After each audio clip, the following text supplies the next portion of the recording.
Hello friends, இன்றைக்காச்சும் நினைக்கிறதும் முடிகிறதும் கரெக்டாக இருக்கணும் கடவுளே அப்படின்னு சொல்லிட்டு ஒரு பேனில் 2 டம்ளர் தண்ணி சேர்த்துட்டு அது நல்லா கொதிக்க வைக்க வச்சுட்டேன். கருப்பு உளுந்து களி தான் செய்ய போகிறோம்.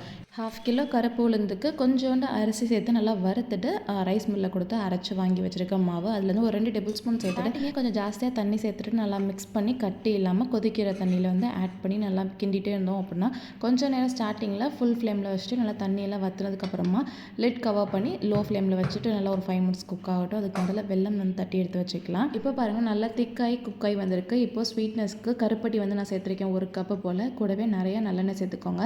நல்லா வந்து போன்ஸ் எல்லாம் ஸ்ட்ரென்தன் பண்ணும். அடுத்தோன்னே இடுப்பு வலிக்குது, தூங்கி எழுந்திரிச்சோன்னா கை கால்லாம் வலிக்குது, அந்த மாதிரி இருக்க பிரச்சனைக்கெலாம் இது சாப்பிட்டோம் அப்படின்னா நல்லா வந்து பெனிஃபிட்ஸ் கிடைக்கும். கண்டிப்பாக நீங்களும் ட்ரை பண்ணி பாருங்கள். வீக்லி ட்வைஸ் 1 மந்த் சாப்பிட்டாலே நல்ல ரிசல்ட் தெரியும். நல்லா பேனில் ஒட்டாமல் அல்வா மாதிரி வந்ததுக்கப்புறமா ஸ்டவ் ஆஃப் பண்ணிட்டு வச்சிடலாம். என் பையனுக்கும் அதை வந்து கொடுத்துப்பேன். அவருக்கு வந்து தோசைக்கு சைட் டிஷ் மாதிரி இதை வச்சு கொடுத்துருது.